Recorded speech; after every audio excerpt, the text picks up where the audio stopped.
Amigas e amigos do Nocaute. Mais uma vez aqui, e eu tinha me proposto hoje fazer uma homenagem ao Paulo Henrique Amorim, que não era meu parente, mas de quem eu gostava muito, apesar do nome, igual. E vou fazer a homenagem, mas são tantas coisas que acontecem que também não posso deixar certos assuntos de lado. E eu vou começar com uma coisa casual de hoje. Estava caminhando aqui perto do hotel onde eu estou hospedado, aqui em São Paulo, e de repente sou abordado por um senhor, uma pessoa assim, até mais moço que eu acho, mas enfim, bem apessoado, bem arrumado, com blusão, pelo causa do frio. Me abordou, eu pensei que ele fosse. Me abordou perguntando se eu entendia, compreendia espanhol. E eu pensei que ele fosse me fazer uma pergunta sobre a localização ali, alguma coisa, até disse que eu não sou daqui, etc. Mas não.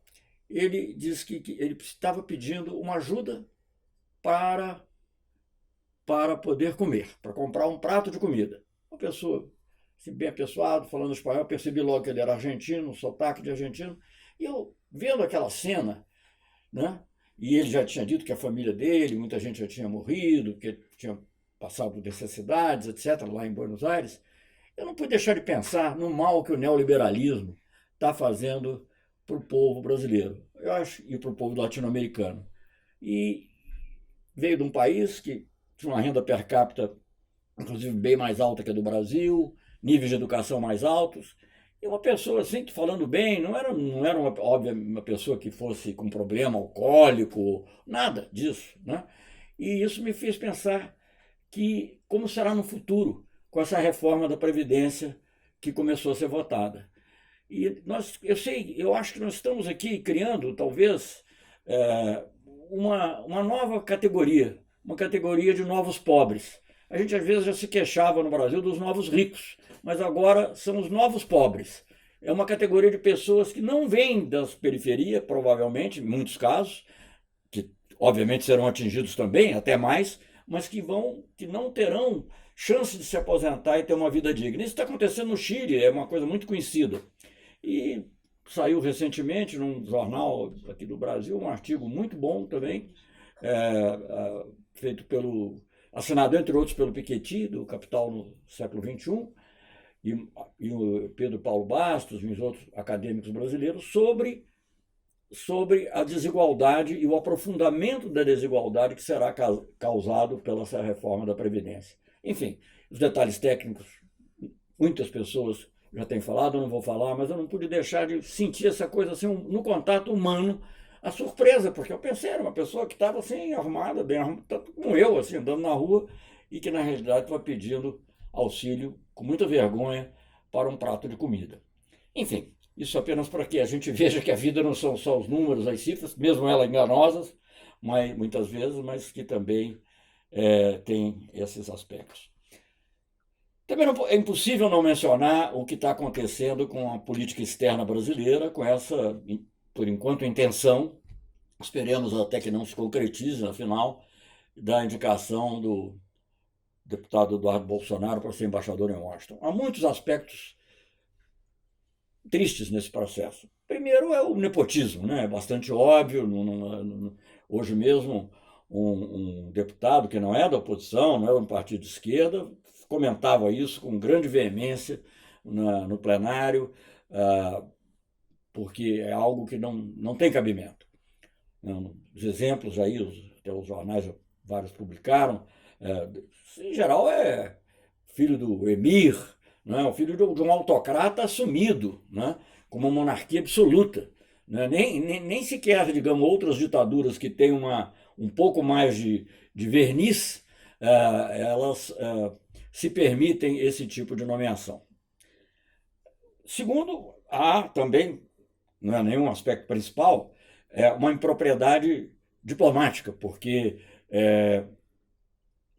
você não anuncia que a indicação do embaixador sem antes pedir um agremã, quer dizer, você dá a chance do governo junto ao qual o país será acreditado a dizer que quer ou não quer receber. Isso é praxe diplomática universal. Né? Então, isso seria. É claro que, dada a natureza da relação do presidente Bolsonaro com o presidente Trump, você pode assumir que o Trump vai aceitar de bom grado, mas de qualquer maneira é uma praxe diplomática que está sendo quebrada e não é bom. E pensando nisso, também é uma coisa que surpreende, além de ser filho, etc., que é uma pessoa que usou o boné. É verdade que é o presidente atual, mas daqui a um ano tem eleição nos Estados Unidos. Né? E aí? Como é que será? Enfim, não sei. De qualquer maneira, é algo que nunca vi uma pessoa que já tenha se declarado previamente a favor de um político contra outro partido. Nos Estados Unidos nós sabemos, inclusive, que a Câmara hoje, a Câmara dos Representantes, a maioria é democrata, e como foi lembrado também por um jornalista, o embaixador nos Estados Unidos, ele tem que lidar muito com o legislativo, que grande parte das coisas são tratadas pelo legislativo. Aliás, existe uma coisa até curiosa agora que está ocorrendo agora, em função das posições que o Brasil tem tomado em direitos humanos, que seria objeto de uma outra matéria, falar como o Brasil tem votado na ONU sobre saúde reprodutiva da mulher, sobre gênero em geral, enfim, sobre vários outros aspectos, se abstido, inclusive em resoluções para investigação de execuções sumárias em vários países, enfim. Isso seria matéria para um outro assunto. Mas, por causa disso, foi levada à Câmara de Representantes uma moção, que é uma emenda a um projeto de orçamento de defesa, se eu não me engano, que lá nos Estados Unidos é possível fazer dessa maneira, em que se pede esclarecimento sobre a política dos Estados Unidos em relação ao Brasil. E como acontece isso, até por uma boa causa, nesse caso, obviamente, mas pode acontecer também por um motivo comercial, pode acontecer por qualquer outro. E, portanto, há sempre um cuidado de você não apoiar um determinado partido de uma maneira que hostilize a outro. E, nesse caso, a fotografia que apareceu ontem num dos jornais, relembrando uma época da visita aos Estados Unidos, com boné defendendo a candidatura do Trump, é uma coisa que também não é usual nem da boa praxe diplomática. Mas como isso ainda não foi votado, esse deputado disse que ia fazer um apelo ao Eduardo Bolsonaro para não aceitar, acho que, se não me engano, Calero, o nome dele, Marcelo Calero, não tem nada a ver conosco, nada diretamente com os partidos mais progressistas ou de esquerda, mas é uma pessoa que tem noção da importância da carreira diplomática, ele mesmo é diplomata de origem. E é uma coisa que fere profundamente o Itamaraty. E vejam bem, é muito comum você ouvir que o presidente Lula, ou que o PT ia aparelhar o Itamaraty. Pois bem, a tradição sempre foi que a grande maioria dos postos de embaixador era preenchida por funcionários de carreira, mas sempre havia algumas exceções. Até o primeiro mandato do Lula também houve, umas 3, eu acho. Mas no segundo mandato do Lula, pela primeira vez na história, me permito aqui repetir a fórmula que o próprio presidente Lula usava, pela primeira vez na história, todos os embaixadores brasileiros tinham feito o concurso do Instituto Rio Branco. Eram todos diplomatas de carreira. Então, veja bem o que é aparelhamento. Esse coloca o filho. O Lula não nomeou nenhum embaixador, nenhum político. Podia perfeitamente ter nomeado políticos do PT ou de outros partidos da base aliada. Não. Ele, no primeiro mandato ainda houve 3 casos, no segundo mandato, nenhum. Claro que não em Washington, nem na ONU, nada disso, mas no segundo mandato, nenhum. Então, o contraste aí é nítido. E eu digo isso com tranquilidade, porque outros políticos de outros partidos, eu posso ter divergências, por exemplo, com o Celso Laffer ou com o Lampreia, que já faleceu, eles seguramente têm divergências comigo e me criticaram, mas as tradições do Estado brasileiro sempre foram respeitadas. E se há uma instituição que representa o Estado brasileiro e representa essa continuidade no Estado brasileiro, independentemente da política, às vezes mais de uma certa direção ou outra, é o Itamaraty. Quer dizer, o Itamaraty que sobreviveu a várias situações, né, muito difíceis e constrangedoras, como o golpe, enfim, todas que nós conhecemos, as várias mudanças que ocorreram, o golpe de 64, mas nada parecido ocorreu até hoje, nada parecido. Então, vamos torcer para que isso ainda haja um bom senso e que possa haver uma mudança de direção, porque é altamente preocupante. E é altamente preocupante também por um outro aspecto, porque não é apenas o fato de ser filho, não é apenas o fato de não ser do Itamaraty, não é o fato apenas de já ter inspirado até uma PEC aí sugerindo que seria um absurdo dos absurdos, aí era melhor acabar com o Itamaraty de vez, que os parlamentares possam ser embaixadores sem renunciar ao mandato. Mas há um outro aspecto. Quem foi a primeira pessoa, pelo menos a primeira que eu vi, a festejar a nomeação, ou a possível nomeação do Eduardo Bolsonaro? O Steve Bannon, que diz que ele é o ideal para um movimento, como ele chama, que é, digamos, uma conjugação das forças de direita no mundo, mas especialmente também, nesse caso aqui, no continente americano, na América Latina. Então há um perigo aí adicional de que se esteja criando um eixo, uma espécie de eixo. Né? Eu até falo essa palavra com um pouco de pudor e temor por causa da história, mas eu acho que parece ser um eixo mesmo, com uma certa direção que não é boa. E que, enfim, não é preciso voltar a dizer tudo que ela representa em termos não só de política interna nos países, conservadora, etc., mas também política internacional, com os fatos que ocorreram em relação à Venezuela, essa agressividade que, aliás, o atual chanceler e o Eduardo Bolsonaro comungaram, e que aparentemente está afastado agora pelos próprios Estados Unidos. Bem, homenagem ao Paulo Henrique. Eu sempre tive muita admiração pelo Paulo Henrique como jornalista. Somos mais ou menos da mesma geração, acho que eu diria até quase que exatamente da mesma geração, com diferença talvez de alguns meses. E ambos do Rio de Janeiro. Quer dizer, eu nasci em Santos, nem sei onde o Paulo Henrique nasceu, mas ambos formados em colégios da Zona Sul do Rio de Janeiro, onde a classe média alta, às vezes, se formava.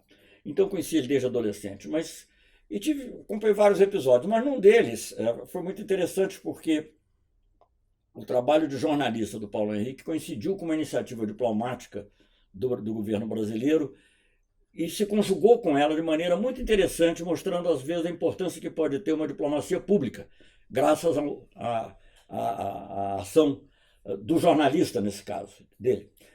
Quando eu era ministro do Itamar Franco, num processo de reaproximação e de busca de reintegração de Cuba no continente americano, que foi levado adiante no final, até o Obama, agora o Trump mudou a linha, mas enfim, até o Obama abraçou, digamos, a ideia de que o diálogo é muito mais produtivo do que a confrontação. Mas naquela época era difícil, 94, então o presidente Itamar fez uma carta para o presidente Fidel Castro, em que ele, digamos assim, não impunha nada, mas propunha cooperação, mas sugeria que talvez Cuba pudesse fazer alguns gestos de boa vontade com a América Latina e com os países da região. E um deles era a adesão ao tratado que proíbe as armas nucleares na América Latina, o chamado Tratado de Tlatelolco, chama assim porque foi assinado em Tlatelolco, que é onde fica a chancelaria mexicana.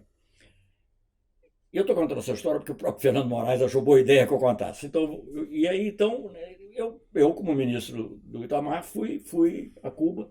Era uma época que coincidia com a Copa do Mundo de 94, e no dia do jogo Brasil-Holanda, o Fidel Castro fez a gentileza de assistir o jogo na Embaixada do Brasil.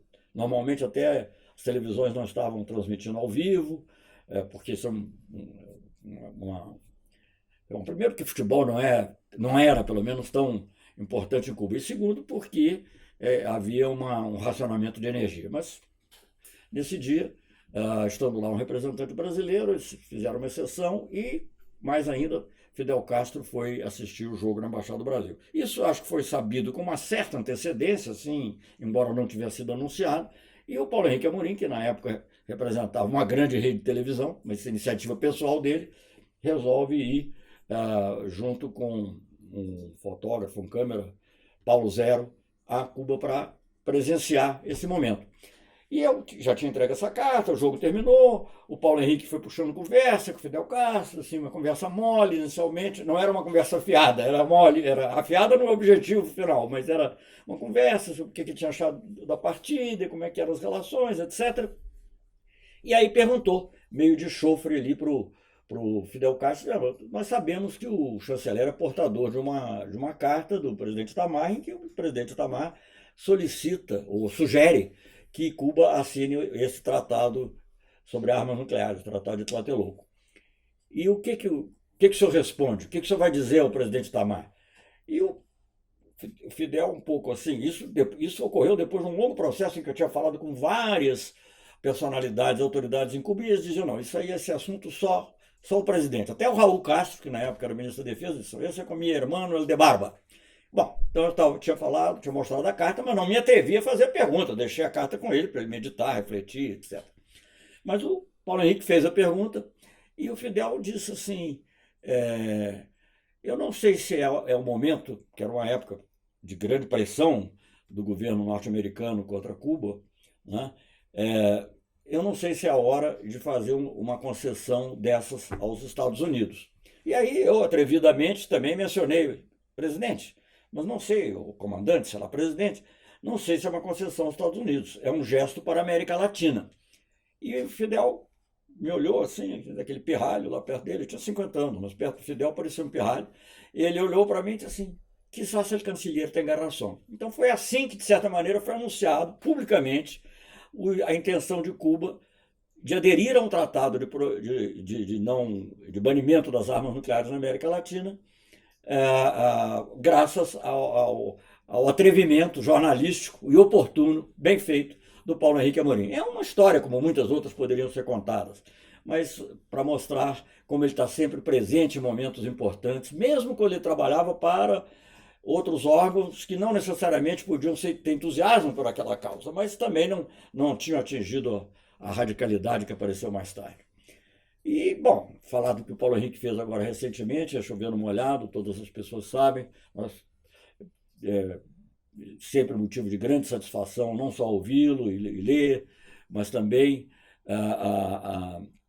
inclusive por causa do sentido de humor com o qual ele conseguia manter. Até me lembrava um pouco o Glauber Rocha, quando o Glauber Rocha falava, ainda nos anos do governo Figueiredo, ele sempre introduzia uns elementos assim, diferentes na conversa, fazia umas brincadeiras com as palavras, etc., que dá uma certa graça para a leitura.